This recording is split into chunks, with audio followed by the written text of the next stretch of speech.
रात्री पुण्यावरून यायला थोडा लेट झाला, पण सकाळी उठून थोडा लेट का व्हायना हॉटेलला तर गेलोच. मागच्या 3 दिवसापासून मी हॉटेलवर नव्हतो, पण तरी सुद्धा हॉटेलमध्ये गेल्यावर एकदम टकाटक स्वच्छता केलेली होती. आई वडिलांनी व शुभम व प्रतीकने मिळून खूप चांगलं हॉटेल सांभाळलं. मग काय, गेल्या गेल्या रोजचे काम हातात घेतले. पहिले मटकी बॉईल करायला ठेवली. गॅस वाचवण्यासाठी मटकी एकदम कमी फ्लेम वरती बॉईल होत होती, त्यामुळे थोडा टाइम लागत होता. कस्टमर तर बाहेर येऊन बसलेले होते. कस्टमरला आतमध्ये प्रॉब्लेम काय नक्की हे सांगितल्यावर कस्टमर पण थोडासा वेट करायला तयार झाले. मग काय, फटाफट मसाले वगैरे परतले आणि मस्त मटकीचं पाणी ओतून मिसळ बनवायला सुरुवात केली. थोडं लेट, पण आपली चवदार मिसळ कस्टमरच्या पोटाला व मनाला शांती देण्यासाठी रेडी झाली. मित्रांनो, जरी गॅसची टंचाई असली तरी पण या रविवारी व पुढचे सर्व दिवस स्पंदन मिसळ सुरू राहणार आहे. मित्रांनो, जरी गॅसची टंचाई आता आहे तरी पण मी खूप सुरुवातीपासून गॅस सिलेंडर हे एकदम जपूनच वापरतो. किचन छोटा असल्या कारणाने आणि हॉटेल बाहेर कुठेही जागा नसल्या कारणाने आपण चूल पण पेटवू शकत नाही. आणि तुम्ही स्पंदन मिसळला व्हिजिट केलं, कशी वाटली तुम्हाला मिसळ? छान आहे, छान होते एकदम टेस्ट.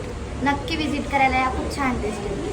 मग काय, फटाफट प्लेटा लावायचं काम चालू होतं. कस्टमर पण नॉनस्टॉप चालूच होते. कस्टमरने केलेली आपल्या मिसळची तारीफ ऐकून आज खूप दिवसांनी मिसळ खायची इच्छा झाली. मग काय, प्रतीकला सांगितलं, प्रतीक मला मस्त भूक लागली, आपल्या स्पंदनची स्पेशल चरबीदार मिसळ देत मला. मित्रांनो, ज्यांचं हॉटेल मोठं आहे किंवा ज्यांच्याकडे खूप जास्त स्पेस आहे त्यांना चूल वगैरे पेटवणं शक्य आहे, पण ज्यांचं हॉटेल आपल्या स्पंदन मिसळ सारखं आहे, ज्यांचं किचन छोटं किंवा ज्यांचा हातगाड्यावरती बिझनेस आहे, त्यांच्यासाठी हे नक्कीच मोठं संकट आहे. पण या संकटांना क्षुल्लक समजून आपला व्यवसाय बंद न ठेवता काही ना काही मार्ग काढा.